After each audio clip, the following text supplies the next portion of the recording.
It was an ordinary evening in Karim Al-Mansour's palace, the kind of place where chandeliers glistened like captured stars and marble floors echoed with the sound of wealth. Karim, an Arab billionaire known as much for his arrogance as for his fortune, sat in his private study surrounded by advisors, investors, and sycophants eager for his approval. Yet boredom haunted him. For all his wealth, Karim found nothing entertaining anymore. Deals worth millions felt like routine paperwork. He had built towers, funded oil empires, even bought football clubs. But none of it thrilled him. So when he overheard a few servants whispering about the maid's daughter, a girl who spent her evenings reading books borrowed from the palace library, his interest sparked. A maid's daughter reading mathematics? Karim sneered to his guests, swirling his glass of rare wine. Amusing. Bring her here. Within minutes, Layla Hassan, a 16-year-old girl with wide brown eyes and worn shoes, was ushered into the study. She kept her head bowed, clutching a small notebook to her chest. Karim smirked. So, little one, you think you're clever? You think you can understand the books in my library? Layla hesitated. I love learning, sir. Numbers make sense when the world does not. The guests chuckled. Karim leaned forward, amused at her courage. Then solve this, girl. A problem that even my top advisors struggled with. Solve it, and I'll give you $100 million. The room went silent. The guests smirked, certain the maid's daughter would crumble. But Karim, with a cruel spark in his eye, enjoyed humiliating those beneath him. He scribbled an equation on the board behind him, a complex riddle blending geometry, finance, and logic. Even his advisors shifted uncomfortably. They had failed to solve it just hours earlier. Layla stepped closer, her fingers trembling. She read the problem once, twice, 3 times. Then she whispered, "Do you mean to shame me, sir? Or to test me?" Karim smirked. Both. And that was the hook. Because what happened next would silence every sneer in that room, and leave Karim Al-Mansour staring in disbelief at the very girl he sought to ridicule. Layla picked up the chalk with shaking hands. She had no expensive tutors, no formal education beyond what the local school could offer. But she had something greater, curiosity that never slept. For years, while her mother scrubbed palace floors, Layla sat in the corner of the library, teaching herself from abandoned textbooks.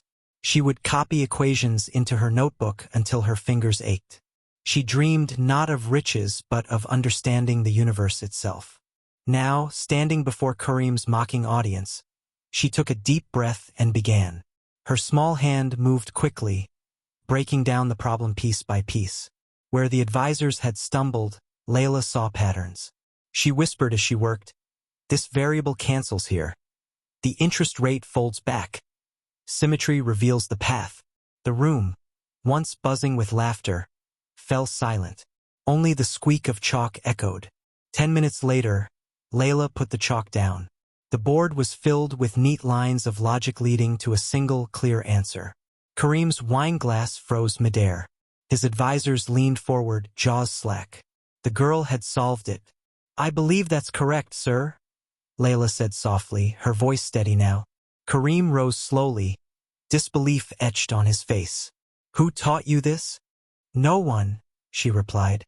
"The stars, the books, and my mother, who said knowledge is the only treasure no one can take from you." A hush filled the room.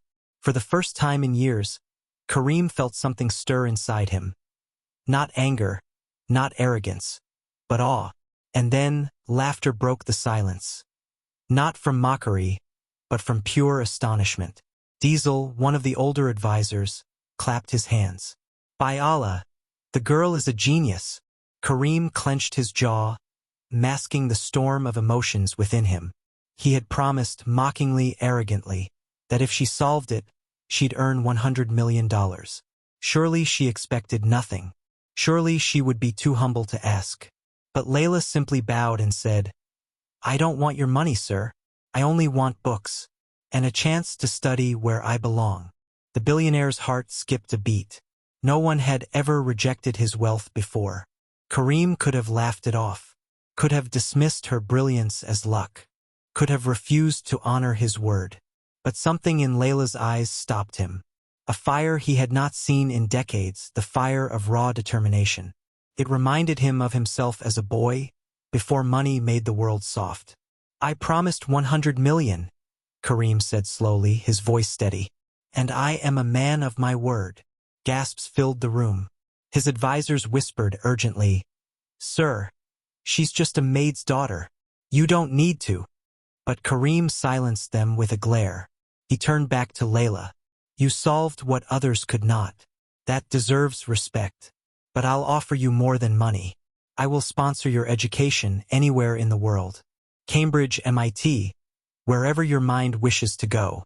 Tears welled in Layla's eyes. She looked down at her calloused hands, then back up at him. "And my mother, sir? She has carried me on her back all my life. She deserves rest." Kareem paused, stunned. This girl, offered the world, still thought first of her mother. "You have both my word," Kareem said finally. "Your mother will never scrub floors again."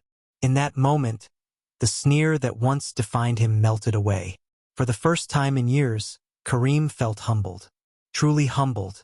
As Layla left the room with her mother, holding her close, Kareem whispered to himself, "What use is wealth, if not to lift those who deserve it?" Years passed.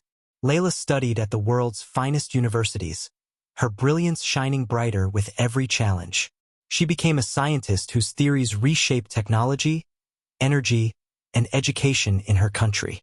But she never forgot her roots. Every achievement, every award she dedicated to her mother. And every summer she returned to the palace, not as a maid's daughter, but as a guest of honor. Kareem, now older, found in Layla the joy he had long lost. She reminded him that the greatest investment was not in buildings or oil, but in people. He established scholarships in her name, lifting thousands of poor children into classrooms they once could only dream of. One evening, as they walked through the palace gardens, Kareem confessed softly, "Layla, you gave me back something money stole from me. A sense of purpose." Layla smiled. "And you gave me something priceless too, sir. A chance to prove that brilliance has no rank, no wealth, no boundary." When Kareem passed years later, his will shocked the world. The majority of his fortune, billions, was left not to corporations, but to an education trust co-founded with Layla, ensuring children from the poorest families could learn without fear. And in every classroom funded by that trust, a small plaque read, "Solve this and the world is yours." Layla's story became legend, not of wealth, but of kindness. A sneer had turned into awe. An arrogant challenge had become a movement. And a maid's daughter had rewritten the destiny of thousands.